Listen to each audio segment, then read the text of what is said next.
este tema vamos a ver las transformaciones, pero a nivel del núcleo, como más o menos ya lo indica su nombre, ¿no? Pero ¿qué cosa implica ello? Recuerden de que ya según lo que hemos visto en la parte de estructura atómica, el núcleo va a estar formado por protones, neutrones y otras partículas. Y son los protones los que van a determinar la identidad del átomo. Entonces, como en esta parte lo que se va a hacer una modificación es del núcleo, entonces lo más probable es que se lleve a cabo también una modificación de la identidad del átomo. Es quizás la transformación más intensa de todas las transformaciones que tenemos en la naturaleza. Recuerden que en la naturaleza tenemos cambios físicos, cambios químicos y cambios nucleares. Estos cambios nucleares es justamente lo que vamos a estudiar aquí. Ahora, entonces, en la química nuclear vamos a estudiar los procesos de transformación. ¿Está bien? Entonces, aquí vamos a ver, pongamos, ¿no? Estudia la transformación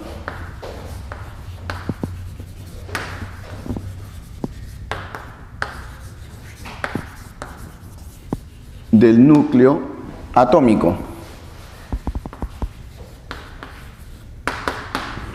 ¿Ya? Ahora, esta transformación del núcleo atómico, ¿qué cosa implica? Por lo general va a implicar una alteración en la identidad del átomo, ¿no? Alterando, por lo general, su identidad. Ahora, pongo por lo general porque hay algunos casos en los que no se va a alterar la identidad del átomo, como vamos a ver luego en las emisiones gamma. En lo que es química nuclear vamos a estudiar lo que son los procesos de radiactividad que alguna vez habrás escuchado, ¿ya? Las partículas involucradas también en estos procesos nucleares y los tipos de los diversos tipos de procesos nucleares que existen en la naturaleza y también en forma artificial. Bien, entonces ahorita vamos a pasar a estudiar lo que es la parte de radiactividad. Bien, a ver, seguramente algunos de ustedes han escuchado, ¿no?, lo que es la radiactividad, o más o menos, ¿no?, tendrá una idea de esto. Vamos a hablar acerca de la historia, de cómo fue el proceso en el cual se ha estudiado a este fenómeno. La radiactividad fue descubierta en forma casual en 1896 por el francés Henri Becquerel, ¿ya? Becquerel estaba estudiando lo que era la emisión de unas luces de un mineral llamado pechblenda, ¿ya? Entonces lo que en realidad él hacía con las rocas que le traían siempre era qué cosa, las exponía al sol, ¿ya? Y luego en la noche veía, ¿no?, la cantidad de luz que emitía, ¿no? Y cómo veía cómo medía esta cantidad de luz que se emitía, envolviéndolas en papel fotográfico para determinar, ¿no?, cuánto velaban a este papel fotográfico. Bien.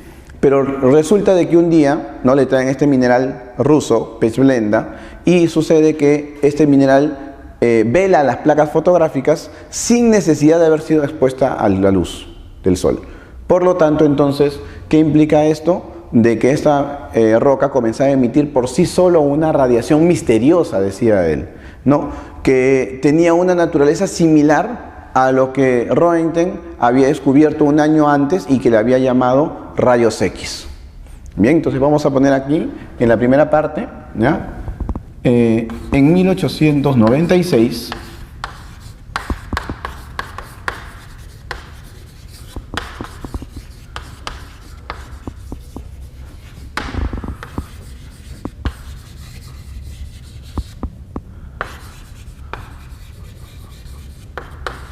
va a descubrir la radiactividad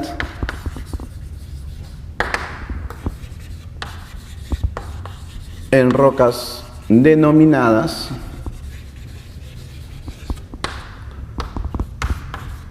pechblenda. Bien, ahora, él quiso estudiar un poco más sobre esto y recibió ayuda de su amigo, ¿ya? Su amigo, pues, de la Universidad Pierre Curie. Pierre en realidad no le interesó, siendo muy honesto, no le interesó mucho el concepto de la radiactividad ni el proceso, pero a quien sí le interesaba bastante era a una alumna de Pierre, ¿ya?, que era llamada María Sklodowska. Y Pierre pues veía de que María tenía mucha fascinación por este proceso, ¿no?, y le ayudó a investigarlo. Trabajaron juntos por mucho tiempo, ¿no?, tanto que terminaron casándose. Y entonces ahora ya María Sklodowska pasó a ser María Curie. Entonces, Pierre y María Curie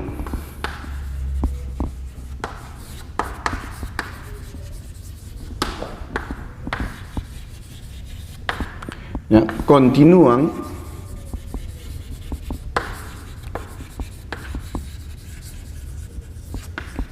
la investigación y descubren algo interesante. ¿Ya? Descubren algo muy interesante. Por ejemplo, digamos que este fuese un pequeño trozo de pez blenda. Entonces, María comenzó a determinar los componentes de esta pez blenda. Y, por ejemplo, encontró uranio, que era uno de los responsables de la radiactividad, ¿no? Decía, bueno, qué interesante, ¿no? ¿Qué cosas hay que puede haber acá más importantes que el uranio? Pero lo curioso es que digamos que esto comenzaba a emitir 200 radiaciones y cuando sacaba el uranio, que pensaban que era el principal responsable de la emisión de radiactividad, digamos, de estos 200, esto solamente emitía 20 o incluso menos. Entonces decía, pero qué raro. Y cuando María separaba todos los componentes, ya los residuos los botaba. Después se dio cuenta que en esos residuos, que supuestamente eran tierras inertes, material que no servía, que no conocían, que no eran parte de la bibliografía de esa época, había justamente algunos elementos que también eran radiactivos y que eran incluso más radiactivos que el uranio. Y es ahí donde descubre un elemento, junto con su esposo Pierre, ¿no?, al cual denominan radio, que es muchísimo más radiactivo que el uranio. Después de haber descubierto el uranio, Pierre muere en un accidente y María continúa las investigaciones y descubre otro elemento químico también bastante radioactivo, al cual le da el nombre de su patria, Polonia. Y ahí es donde se descubre el elemento polonio. Bien, entonces continuaron con la investigación, descubriendo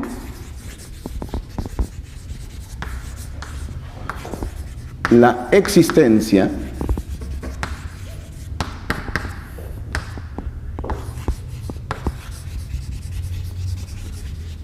de elementos radiactivos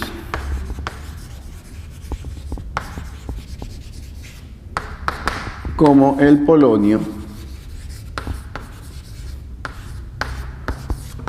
y el radio.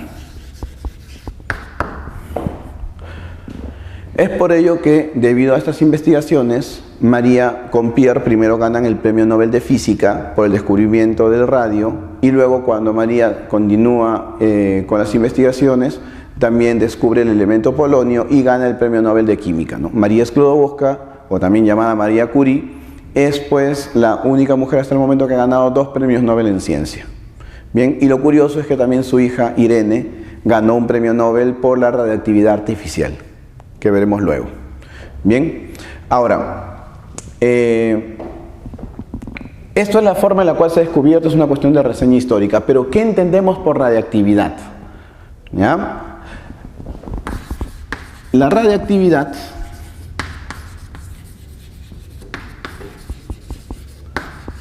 se define como la emisión espontánea, ojo, ¿ya? Va a emitirse, va a botarse, ¿no? Algunas partículas, ¿ya?, de partículas y o energía. ¿Ya? Van a salir partículas y o energía. ¿De dónde salen esas partículas? Del núcleo atómico. ¿Ya? Esas partículas van a salir del núcleo atómico, pero no de cualquier núcleo, de un núcleo inestable.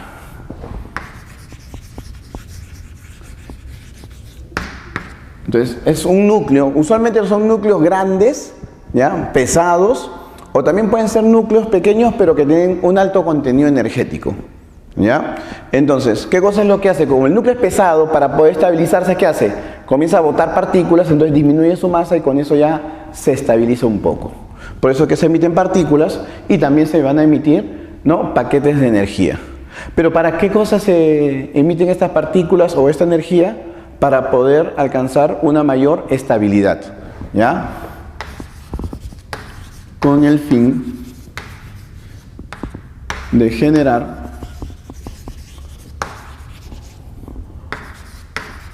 un núcleo más estable. Ahora, ojo, si bien es cierto, hemos dicho que es una emisión espontánea, pero eso implica de que la emisión se va a dar sola, pero puede darse a partir de núcleos naturales o artificiales, como veremos luego. ¿Está bien? Esta radiactividad, recuerden que la habíamos hablado también un poquito cuando vimos la parte de estructura atómica y hablábamos de las fuerzas nucleares, ¿no? ¿Qué cosa pasaba cuando la fuerza nuclear débil es más intensa que la fuerza nuclear fuerte? Entonces, ¿qué pasaba? Que el núcleo se rompía, ¿no? Emitía algunas partículas, botaba esas partículas y cuando se parte, se rompe, ¿qué sucede? Justamente emite también energía. ¿Se das cuenta? Y esa energía justamente proviene de la llamada fuerza nuclear débil, ¿ya? Entonces, debido a la interacción denominada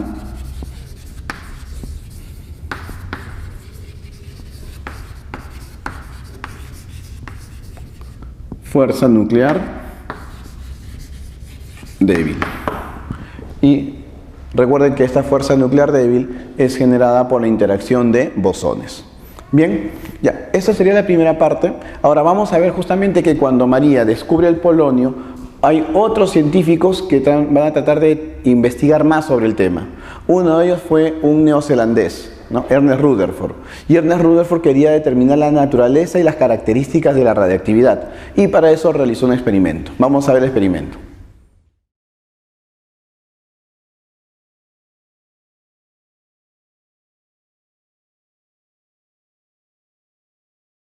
Bien, ¿qué tal, muchachos? Ahora miren, vamos a ver sobre el experimento de Rutherford.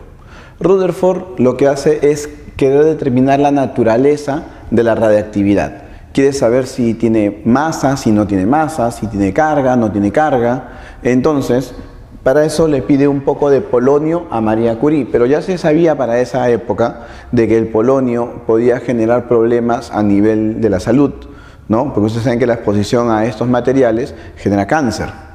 Entonces es por eso de que lo que hace es poner en una cámara de plomo, ¿no? Digamos que esto fuese una caja de plomo, ¿ya? Y dentro de eso le hace un pequeño agujerito. En realidad acá he exagerado, el tamaño debe ser bien pequeño, muy bien, y en este agujero va a poner, ¿no?, una muestra de polonio. Ahora seguramente ustedes, ¿no?, se imaginarán de que la radiactividad no se ve, es algo que está, por ejemplo, ahorita está pasando radiaciones y acá nosotros no lo vemos, ¿no? ¿Y cómo podía saber por dónde iban a pasar, ¿no?, por dónde están las radiaciones? Entonces, ¿qué cosa hizo? Puso aquí una pantalla de sulfuro de zinc. Esta es la pantalla de sulfuro de zinc, ¿ya? La pantalla de sulfuro de zinc tiene la característica de que cuando pasa la radiactividad a través de ella, ¿ya?, deja un destello, ¿ya?, una marca. Entonces, ¿qué pasaba? Como esto de acá es un agujero muy pequeño, la radiación que quiere salir por todos lados, que el único agujero que va a encontrar es el de aquí, entonces sale en forma directa y deja un destello acá. Entonces, este destello es pues nuestra evidencia de que la radiactividad está saliendo por acá. ¿Está bien? Luego, ¿qué es lo que hace Rutherford? Rutherford lo que hace es, en la trayectoria de la radiactividad, pone dos placas que van a estar cargadas eléctricamente. Una en forma negativa y la otra va a estar cargada en forma positiva. Cuando pasa esto, cuando pone estas placas cargadas eléctricamente, lo que ve es que en realidad no va a haber un destello, sino que van a haber tres destellos. Bien, entonces acá va a encontrar un destello y acá va a encontrar otro destello. ¿Esto qué cosa nos evidencia? De que en realidad, ¿no?, la radiactividad no era una sola radiación, sino tres. Entonces, ¿qué cosa pasaba, no? De aquí sale la radiación, ¿no? De aquí sale la radiación, en forma directa debería ir, pero en realidad hay ciertas variaciones, ciertas desviaciones, ¿no? uno por aquí y la otra por acá. La que se desvía hacia la placa negativa es lo que vamos a denominar a partir de ahora radiación alfa. La que se va a desviar hacia la placa positiva es la radiación beta. Y la que no tiene ninguna desviación es la que nosotros conocemos con el nombre de radiación gamma. ¿Está bien? Entonces ahora, de aquí, ¿qué es lo que podemos deducir? Obviamente, lo primero que podríamos deducir es que la radiactividad en realidad no es una, sino tres radiaciones distintas, ¿no? Son tres radiaciones distintas que salen juntas, digamos, ¿no?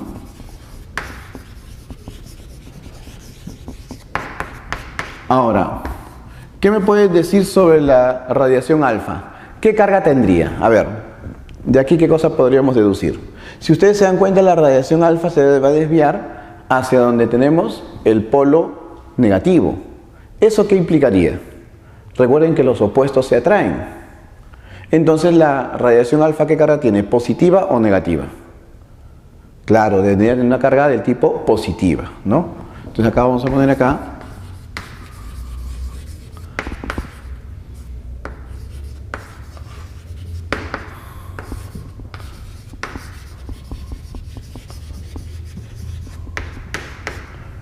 bien. Ahora, hay otra deducción que podemos nosotros determinar de aquí. ¿Cuál es? Y en cuanto a la radiación beta, ¿qué podríamos decir? Lo contrario, ¿no? Como se va hacia el polo positivo, entonces tendría una carga negativa, ¿no? Entonces vamos a poner acá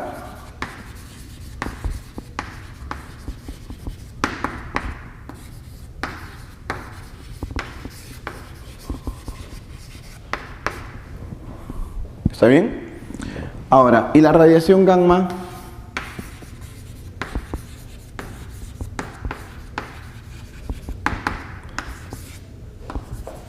Ojo, gamma se escribe con doble M, ¿eh? No es gamma, es gamma, ¿ya?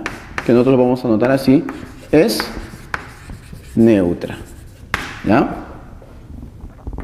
Quinta deducción. Ahora dime, entre alfa y gamma, ¿no?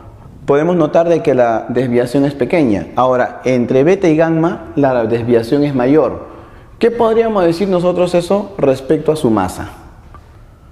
¿Quién tendría mayor masa? Para que se desvíe más, ¿la masa es mayor o es menor? ¿Cuál es más fácil de desviar? ¿Partículas grandes o partículas pequeñas?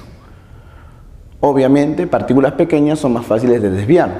¿Eso qué implica? Que como beta ha tenido una mayor desviación, entonces implica que tiene una menor masa, ¿no? En cuanto a masas, si hablamos del orden de las masas,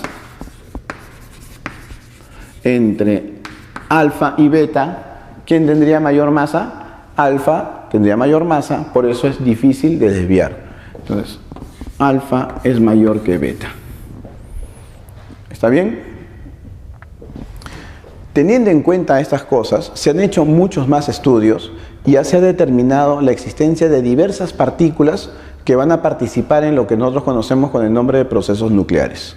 Bien, entonces, acá vamos a poner estas partículas que vamos a utilizar, que vamos a necesitar para los procesos nucleares, ¿ya? Y también su notación, cómo lo vamos a representar.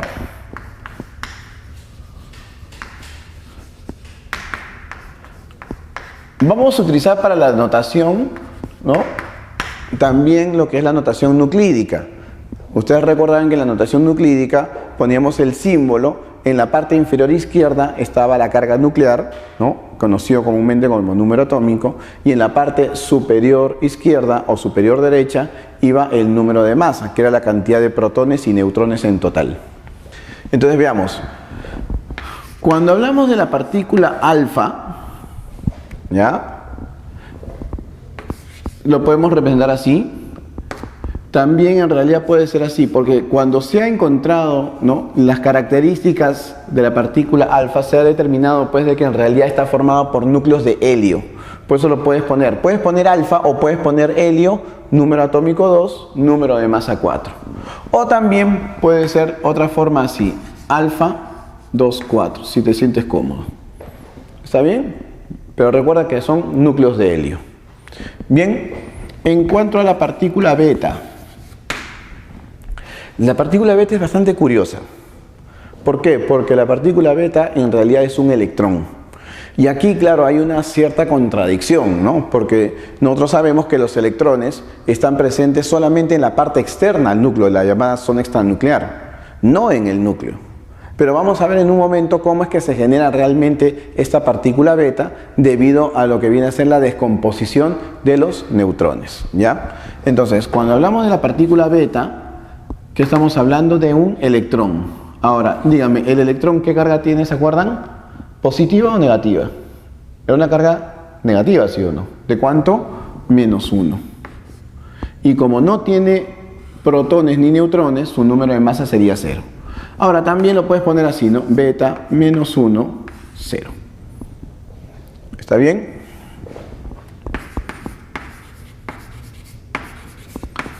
Gamma. En realidad, gamma no es una partícula per se, ¿ya? Gamma en realidad es una radiación electromagnética, ¿ya? Es una radiación electromagnética. Como es una radiación electromagnética, no tiene carga y tampoco tiene masa en reposo. Por lo tanto, entonces simplemente puedes poner gamma, o también la otra forma es gamma 0, 0, porque no tiene carga ni masa. ¿Está bien? Estas son las tres que conocemos hasta el momento, pero también vamos a utilizar otras, ¿ya? Por ejemplo, podemos utilizar el positrón. ¿Qué es el positrón? El positrón es un electrón, ¿ya? Pero de carga opuesta. Mientras que el electrón es negativo, el positrón sería positivo. Entonces, ¿cómo lo vamos a representar? Puedes poner así, beta positivo. La otra forma también sería un electrón +1, 0. O también beta -1, perdón, y 0 acá. ¿Está bien? Recuerden que es positivo. También podemos tener al protón. El protón lo puedes poner con una P minúscula, ¿ya? Ahora, el protón también podría ser así, hidrógeno 1, 1. Pues nosotros sabemos de que el núcleo del hidrógeno, ¿no?, tiene un protón. Y si su número de masa es 1, entonces tiene un protón y no tiene neutrones. Entonces solamente estaría formado por un protoncito. ¿Está bien? Es las dos maneras que lo puedes representar al protón. Al neutrón. El neutrón, ¿cómo lo podemos representar? Con una N minúscula. O también puede ser así, N, 0, porque su carga es 0 y su número de masa es 1 por la presencia de un neutrón, ¿ya? También tenemos otras partículas, aunque se usan en menor proporción, como el deuterón, que lo representamos como la D, o también puede ser hidrógeno 1, 2, o también el tritón, que lo representamos como T, o podría ser hidrógeno 1, 3. Bien, estas son las principales partículas que vamos a usar al momento en el cual trabajemos con los procesos o transformaciones nucleares. Pasamos entonces ahora a ver cuáles son las condiciones que se cumplen en estos procesos y qué tipos de procesos nucleares existen. Bien, vamos a continuar con lo que vienen a ser las transformaciones en el núcleo. Bien, ahora, así como por ejemplo en los procesos físicos y en los procesos químicos, hay una serie de principios que se cumplen, como por ejemplo el principio de la conservación de la masa, ¿no? En todo proceso físico y en todo proceso químico, la masa se va a conservar. En los procesos nucleares en realidad no siempre se va a cumplir ello, ¿ya? La masa no se cumple, por ejemplo, ¿no? No se conserva, ¿ya? ¿Por qué? Porque parte de la masa se va a transformar en energía.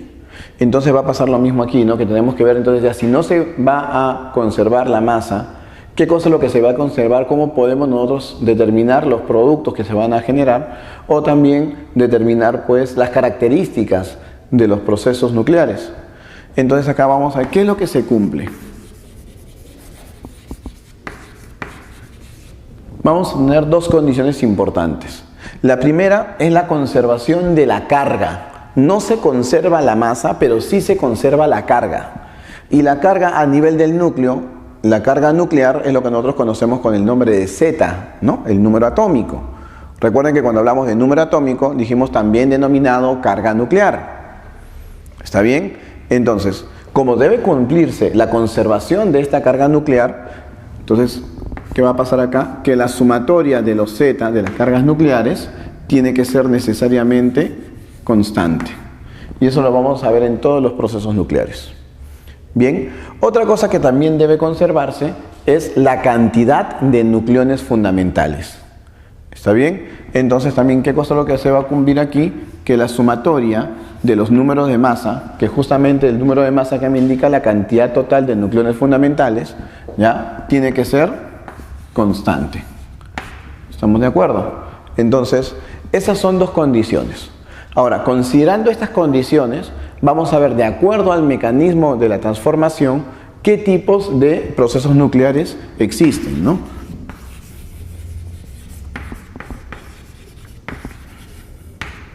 Vamos a tener 4 tipos de procesos nucleares. Lo que viene a ser las reacciones de emisión, ¿ya? Tenemos las reacciones de transmutación nuclear inducida, tenemos las reacciones de fisión nuclear y también tenemos las reacciones de fusión nuclear, que pasaremos a detallar en cada una de las partes que vamos a continuar en el momento.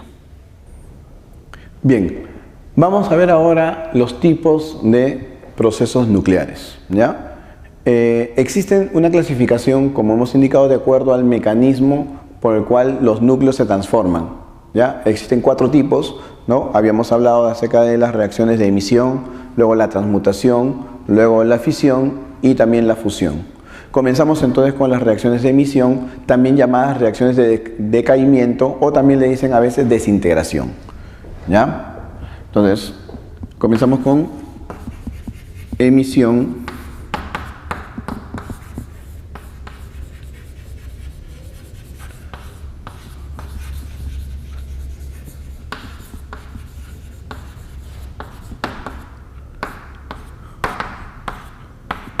Bien, las reacciones de emisión, decaimiento o también le llaman desintegración.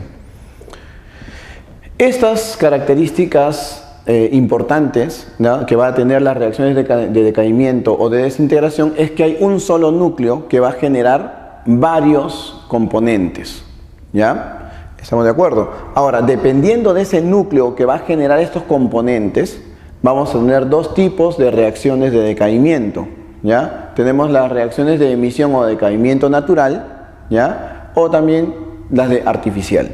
Ahora, recuerden que las reacciones de emisión, decaimiento o desintegración es justamente lo que nosotros conocemos con el nombre de radiactividad. ¿Está bien? Entonces, vamos a hablar con lo que viene a ser la emisión, ¿no?, natural. O también le pueden llamar radiactividad natural, ¿no? Y como habíamos visto en el experimento de Rutherford, la radiactividad natural, ¿no?, o la emisión natural o el decaimiento natural se clasifica en 3 tipos, ¿no? Tenemos, por un lado, la llamada emisión alfa. Bien, ahora, la emisión alfa, ¿en qué caso se da? Generalmente, no es que solo en ese caso, pero por lo general se da cuando tenemos un núcleo cuyo Z es mayor a 82. ¿Está bien? Y además, su número de masa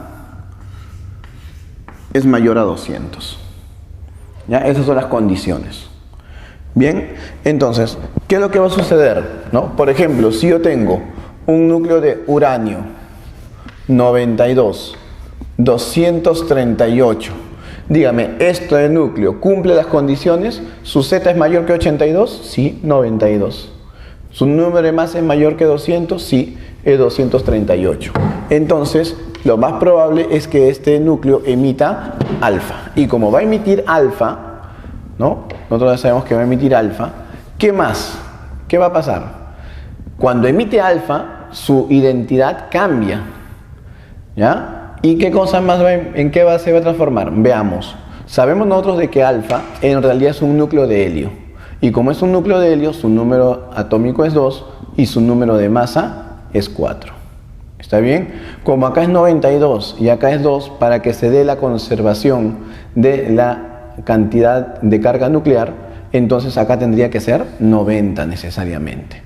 Si acá es 238, acá es 4, para que se cumpla la conservación de la cantidad de nucleones fundamentales, que ya habíamos visto hace un momento, 238, acá es 4, tiene que ser aquí ¿cuánto? 234. ¿Bien? Y entonces, ¿de qué elemento hablamos? Si ustedes buscan en la tabla periódica número atómico 90, ¿quién es? El torio.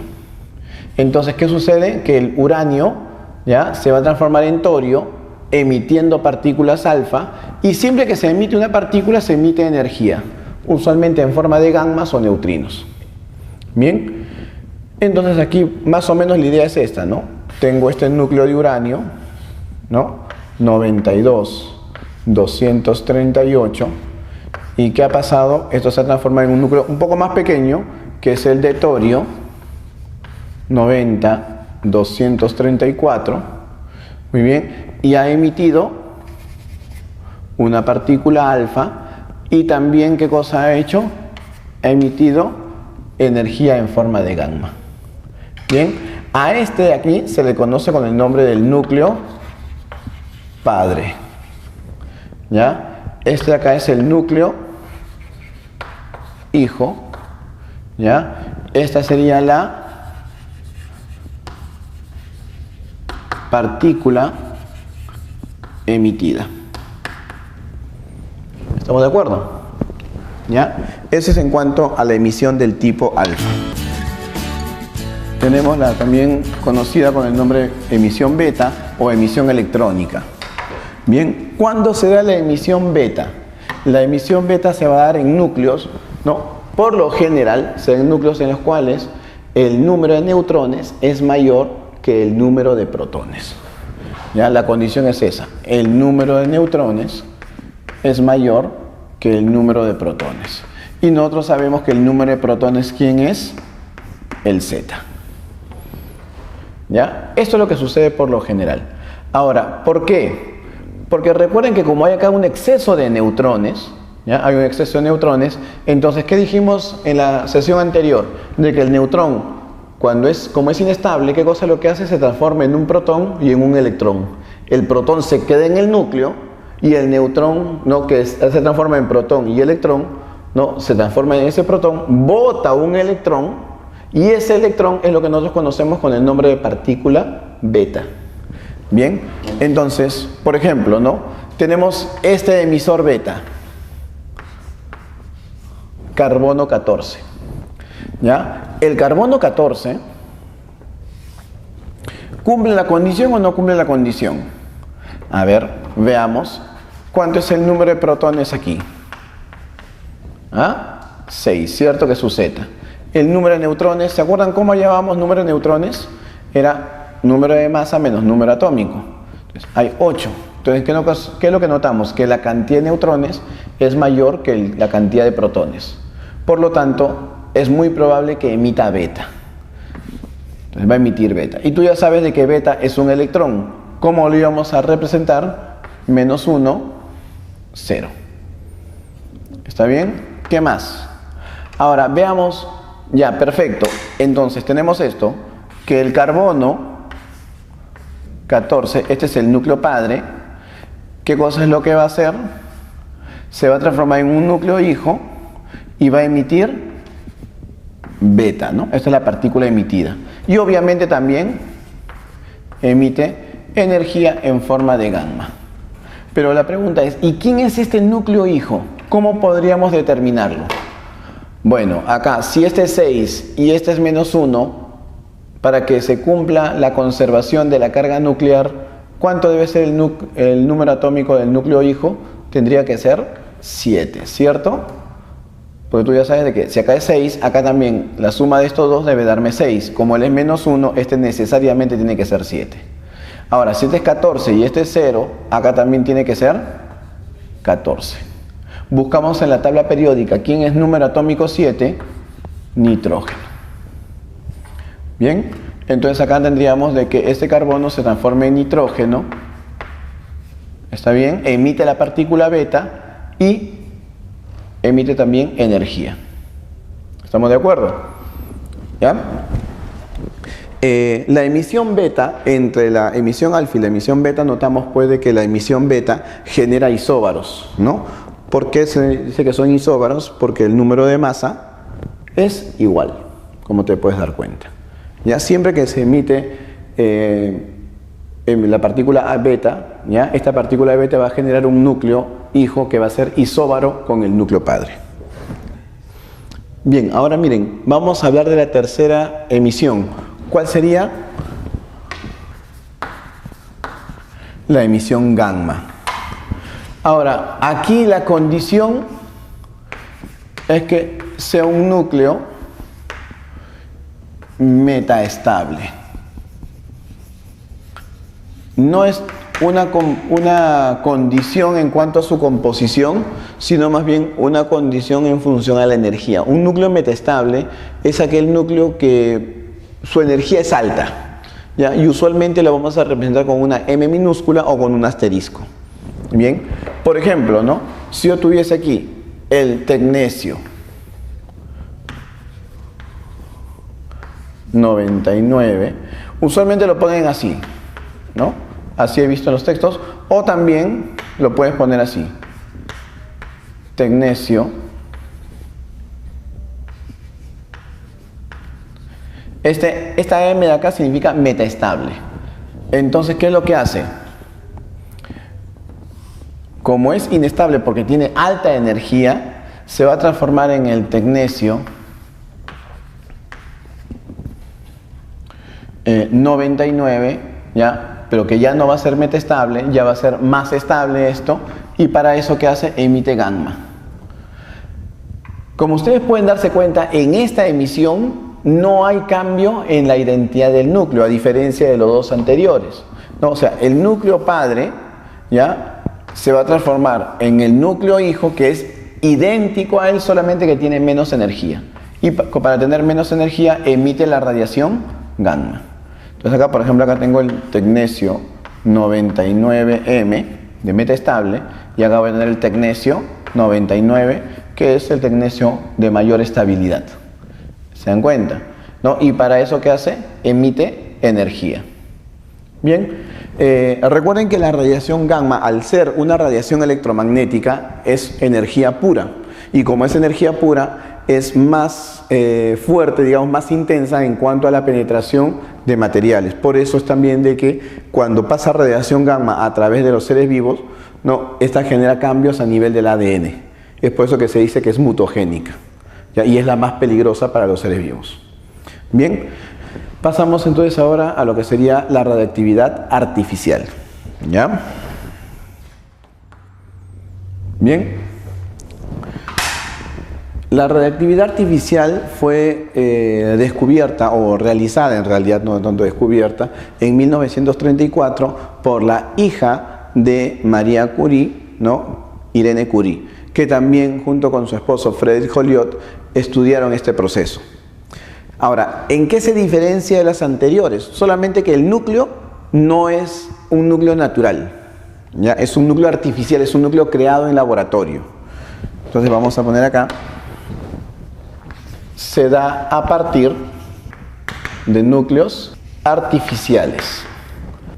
Ahora, estos núcleos artificiales por lo general van a tener una condición, ¿no? ¿Cuál es? Que el número de protones va a ser mayor que el número de neutrones. Ahora, aquí ustedes se darán cuenta de algo. El número de protones mayor que el número de neutrones. Es lo opuesto a lo que habíamos visto en beta. En beta, ¿qué cosa era la condición para que un núcleo emita beta? ¿Se acuerdan? Que el número de neutrones tenía que ser mayor al de protones. Acá es al revés. Es por eso que se va a emitir una partícula beta, pero de carga opuesta, ¿ya? Una partícula beta positiva, a la cual llamamos positrón. Entonces, acá vamos a hablar de la famosa emisión positrónica. Por ejemplo, ¿dónde es la emisión positrónica? En el carbono 11. Bien, en el carbono 11 ustedes pueden darse cuenta, ¿no? El número de protones es 6, el número de neutrones, ¿cuánto sería? ¿Cómo hallamos número de neutrones? El menos el, ¿se acuerdan? Sería 5. ¿Está bien? Entonces, como el número de protones es mayor que el número de neutrones, lo más probable es que se emita un positrón. Y además, el carbono 11 no existe en la naturaleza, es un núcleo artificial, es creado en el laboratorio. ¿Está bien? Por lo tanto, entonces, ¿qué va a pasar? Esto va a emitir un positrón. Y ya sabemos que el positrón tiene las mismas características que beta, solamente que de carga opuesta. Mientras que beta es menos 1, este tiene que ser más 1. Ahora dígame, ¿cuál sería el núcleo hijo? ¿Cuál sería el núcleo hijo? Como acá es 6, este es más 1, acá debería ser 5, ¿cierto? Como acá es 11, acá es 0, acá también debería ser 11. Busco en la tabla periódica el número atómico 5, es el boro. Y además se libera radiación gamma. Entonces más o menos la idea es esta, ¿no? Acá tengo el núcleo padre, que es el carbono 611, y se va a transformar esto en ¿qué cosa? En boro 511, emite el positrón y también va a emitir radiación energética. ¿Bien? Ahora, con esto del positrón se vio una cuestión bastante interesante, ¿no? Porque se comenzó a hablar de que, veamos, si es que el positrón, ¿no?, es lo opuesto al electrón, también tendría que haber lo opuesto al protón y también lo opuesto a cada partícula subatómica. Y en realidad sí se ha dado que existe el antiprotón, ¿ya? Existe el antielectrón y así sucesivamente. Todas las partículas tienen su antipartícula y con esas antipartículas podría crearse un antiátomo, ¿no?, donde el núcleo sería positivo, ¿no? Perdón, el núcleo sería negativo, a diferencia del átomo natural, digamos, que tiene núcleo positivo, y la zona extranuclear sería más bien positiva. Y con lo que viene a ser ese antiátomo se podría crear la famosa antimateria. Está en ese proceso, justamente está viéndose cómo se puede crear antimateria y ya se está hablando de esas antipartículas. Una aplicación de esto es la siguiente. ¿Qué pasa cuando una partícula choca contra su antipartícula? ¿No? Digamos, este es un electrón y este es un positrón, ¿ya? Los dos son opuestos. Entonces, ¿qué sucede cuando ellos dos chocan? Cuando ellos dos chocan, se aniquilan y liberan energía. Entonces, ¿para qué se utiliza lo que viene a ser el carbono 11? Se utiliza para las tomografías.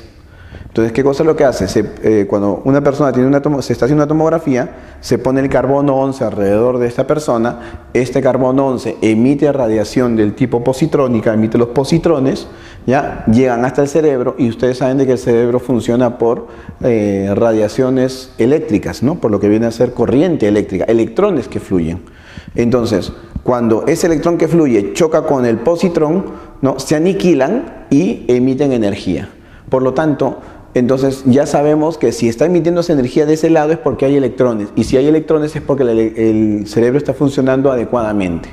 Mientras que si hay una región que no emite energía es porque por ahí no hay electrones, y si no hay electrones entonces el cerebro no está funcionando adecuadamente. ¿Bien? Entonces esa es una de las formas en las cuales se utiliza la famosa antimateria con una aplicación en la medicina. Ahora pasamos a ver lo que serían las reacciones de transmutación nuclear inducida en la siguiente parte. Bueno, muchachos, miren, vamos a hablar ahora de la transmutación nuclear inducida. La transmutación nuclear inducida es un proceso en el cual yo tengo un núcleo, digamos ya que este fuese el núcleo, ¿ya? Este es el núcleo padre, ¿ya? Y a esto yo le voy a disparar, ¿no?, una partícula para que incida sobre él. A esta partícula le vamos a conocer con el nombre de proyectil. ¿Estamos de acuerdo? Y cuando el núcleo padre recibe ese proyectil, ¿no?, ese proyectil, digamos, como que se queda pegado en este núcleo, ¿ya?, lo desestabiliza y hace de que ese núcleo, ¿qué cosa haga? Emita partículas. Entonces, transformándose en un nuevo núcleo que es el núcleo hijo, y va a emitir otra partícula diferente, que no es la misma del proyectil, ¿ya? A esto lo vamos a conocer con el nombre de partícula emitida. Bien, entonces, por ejemplo, ¿no?, El núcleo padre podría ser, por ejemplo, ¿no?, un átomo de carbono, ¿ya? Y a él lo voy a bombardear con una partícula alfa, ¿ya? ¿Qué va a suceder? Miren, nosotros sabemos de que alfa en realidad es un núcleo de helio cuyo número atómico es 2 y su número de masa es 4. Cuando sucede esto, ¿ya?, esto se va a transformar en oxígeno. 8. Muy bien. Y acá, ¿cuánto sería? 16. Entonces veamos, ¿qué cosa pudo haber emitido? A ver, si tenemos de que el carbono con alfa, ¿no?, se transforma en oxígeno, ¿qué cosa podría emitir? Gamma en este caso, ¿no? ¿Por qué? Porque mira, 6 y 2, 8. Como acá es 8, tiene que ser 0. Como acá es 12 y 4, para que sea 16, esto también tiene que ser 0 aquí. Entonces la partícula emitida en este caso sería una radiación del tipo gamma. Si yo tuviese acá berilio 49 y le emito o le hago incidir una partícula alfa, ¿no?, que sabemos que es núcleo 2, 4 acá, y eso se va a transformar en carbono, dime, ¿cuál sería la partícula emitida? A ver, si acá es 4, 2, acá es 6, acá ¿cuándo tiene que ser? 0, ¿cierto? Si acá es 9 y este es 4, en total ¿cuántos suman? 13, ¿cierto? Como esto es 12, acá ¿cuánto sería? 1. ¿Qué partícula tiene carga 0 y número de masa 1? Sería el neutrón. ¿Se dan cuenta? Entonces, acá ¿qué ha pasado? El berilio ha sido bombardeado con partículas alfa, se ha transformado en un núcleo de carbono y ha emitido un neutrón. Esto también en realidad lo puedo representar así, ¿ya? Lo puedo representar de esta manera. Tenemos pues, primero en la parte externa ponemos el núcleo padre, que en este caso sería el berilio 4, 9. Abro paréntesis, ¿ya? Y aquí, en esta parte de acá, voy a poner la partícula que va a ser utilizada como proyectil. En esta parte de acá, vamos a poner la partícula emitida, que en este caso sería el neutrón. Y fuera del paréntesis, aquí en la parte derecha, se va a poner el núcleo hijo, que en este caso es carbono 12.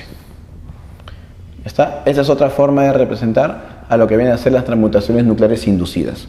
La transmutación nuclear inducida tiene la característica de que es utilizada para poder generar nuevos elementos, ¿ya? Porque justamente lo que está pasando es que yo tengo este núcleo, ¿no?, hago incidir una partícula, y ¿qué cosa va a pasar cuando se juntan estos dos? Se vuelve inestable el sistema, y ¿qué hace esto? Bota otra partícula diferente. ¿Está bien? Pasamos ahora a ver otro tipo de proceso nuclear que es muy importante, al cual vamos a denominar la fisión nuclear. Bien, vamos a continuar viendo lo que es el proceso de fisión nuclear. Recuerden que fisura significa ruptura. Entonces, cuando hablamos de la fisión nuclear, estamos hablando de lo que viene a ser la ruptura de núcleos, ¿ya? Entonces, más o menos la idea en la fisión nuclear es esto, ¿no? De que tenemos acá un núcleo al cual yo voy a bombardear también con una partícula, similar al caso de la transmutación nuclear inducida, ¿no? Entonces, ¿qué sucede? En realidad acá lo que va a suceder es que esto se va a transformar en un nuevo núcleo, el cual va a ser recontra inestable, tan inestable que no va a durar ni 10 a la menos 15 segundos, ¿no? Como tal. ¿Y qué cosa va a pasar? Después de ese tiempo muy corto de vida, ¿no?, esto se va a romper en dos núcleos, ¿no?, a los cuales vamos a llamar núcleos hijos. Y también va a emitir otras partículas, pueden ser 2 o 3, a veces es variable, y también obviamente va a emitir energía en forma de gamma u otras radiaciones. ¿Estamos de acuerdo? Entonces, por ejemplo, nosotros lo más común es que sea un núcleo de uranio, 92, 235. ¿Ya? Acá viene un neutrón, ¿ya? Este neutrón incide sobre el uranio y lo va a transformar en uranio 92, 236. este núcleo de uranio 236 es muy inestable, se va a transformar en otros núcleos, lo que es de estroncio, de xenón, y también va a emitir otros neutrones. Ahora, acá una cosa bien interesante. Luego, estos neutrones, ¿qué hacen? Cada neutrón de estos de aquí va a chocar contra otro núcleo de uranio. ¿Está bien? Y esos núcleos de uranio también van a hacer el mismo proceso. Y cada núcleo de uranio va a emitir entre 2 a 3 neutrones. Entonces tendríamos como máximo 9 neutrones. Y luego esos 9 neutrones chocan contra otros 9 núcleos de uranio, ¿ya? Y también rompen cada uno de esos núcleos de uranio y cada uno emite 3. Tendríamos ahora 27. Luego cada uno de ellos incide, hace lo mismo, tendríamos 81, luego 243 y así sucesivamente, ¿no? Eso se llama reacción en cadena. Es por eso que se dice que la fisión nuclear es autosostenida, pero para que sea autosostenida, la cantidad de átomos que tiene que haber de uranio tiene que ser adecuada. A eso le llamamos nosotros esa cantidad mínima que tiene que haber para que haya, se le llama masa crítica. ¿Está bien? ¿Y esto cómo lo podemos representar en general? ¿No? Entonces sería aquí, uranio 92, 235, le vamos a hacer que incida un neutrón. Esto se va a transformar, ya esto de acá no lo voy a poner porque solamente ha sido un estado de transición. Esto se va a transformar en estroncio 3890 más xenón 54 143 y además 3 neutrones.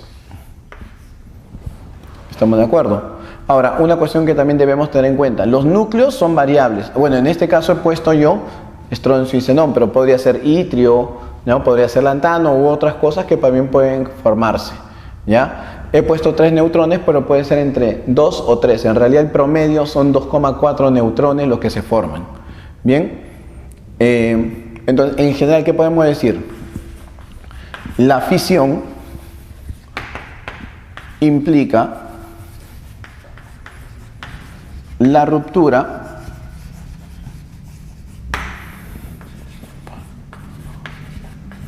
de núcleos, pero ojo, no cualquier núcleo puede ser, son núcleos fisionables que tienen la característica de poder romperse. ¿Cuáles son núcleos fisionables? En forma natural tenemos al uranio 235, ¿ya? Este fue justamente el que se utilizó en Hiroshima, ¿ya? Para la famosa bomba atómica. Pero también luego se descubrieron otros núcleos que podrían ser fisionables, como por ejemplo el plutonio 239, ya que se utilizó en Nagasaki, y también tenemos al uranio 233. ¿Ya? Ahora, esta ruptura, ¿bien?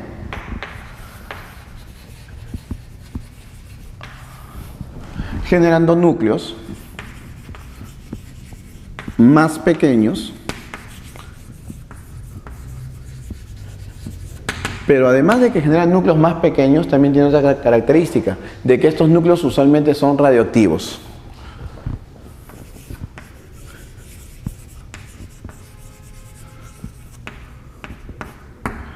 Bien.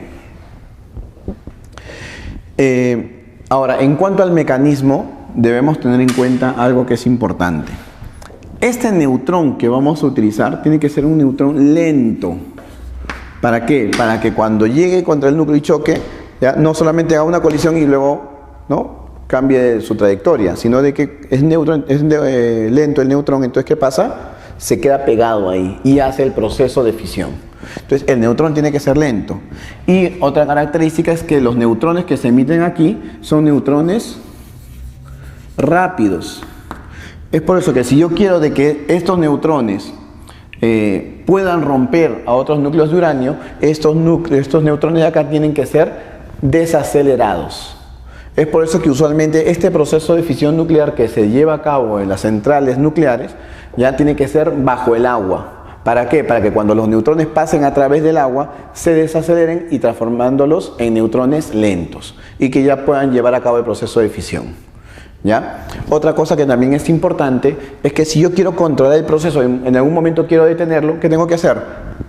Elimino los neutrones Y si elimino los neutrones ya no va a poder continuar este proceso. ¿Y cómo elimino los neutrones? Para eso se utilizan barras de boro y barras de cadmio, ¿ya? Que justamente son absorbedores de neutrones. Por lo tanto, podemos decir de que este proceso es controlable. Bien. Este proceso es controlable en las centrales nucleares mediante el uso de barras de boro o cadmio. ¿Ya? ¿Qué más? Algo que también es importante considerar en este proceso es pues que se usa, o se usó, bueno, esperemos que no siga usándose, en la fabricación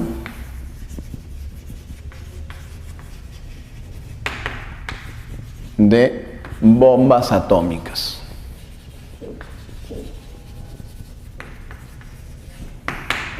Como la de Hiroshima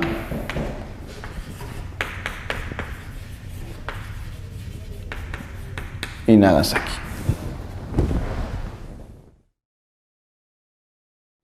Bien, la fusión nuclear es un proceso inverso al de fisión. En la fusión lo que pasa es que se van a unir núcleos, ¿ya? Y obviamente estos núcleos tienen que ser ligeros. Usualmente se utilizan núcleos de hidrógeno, de helio o de litio, ¿ya? La idea acá es que justamente estos núcleos se unan formando un núcleo un poco más pesado, ¿ya? Y en ese proceso que sucede van a comenzar a liberar grandes cantidades de energía, ¿ya? Entonces acá vamos a poner, es la unión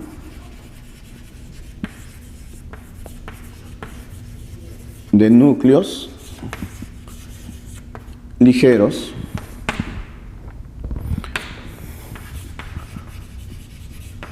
formando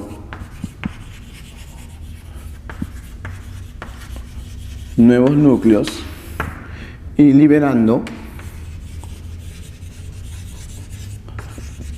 energía. Por ejemplo, ¿no? Si yo tuviese 4 núcleos de hidrógeno, 4 protones, ¿qué pasaría? Estos 4 protones, ¿ya? Se van a unir, yo los voy a unir, transformándose en un núcleo de helio. Y además, al momento en el cual se transforma en helio, ¿no? Para que se conserve lo que es la carga nuclear, va a liberar positrones y energía. ¿Estamos de acuerdo? Pero hay un detalle, ¿no? Que todos los protones que están acá, todos los núcleos de hidrógeno son positivos. Y como todos son positivos, se repelen. Y yo no voy a poder juntarlos así nada más. Para eso, ¿qué vamos a necesitar? Energía. Ya se necesita gran cantidad de calor para poder unir núcleos. Y esa energía justamente usualmente de dónde viene, de una fisión nuclear, ¿ya? Es como que este proceso necesita grandes cantidades de calor, se dice que es termonuclear. Vamos a poner acá, ¿no? Es termonuclear. Es decir, necesita gran cantidad de energía. Pero ojo, si bien es cierto necesita gran cantidad de energía, también la cantidad de energía que libera es muchísimo mayor que la de la fisión, muchísimo mayor, ¿ya? Y libera más energía que la fisión. Y como libera más energía que la fisión, justamente la energía es tanta que ya no puede ser controlada. No se controla. Por eso es que no se utiliza para producir energía como en el caso de la fisión nuclear.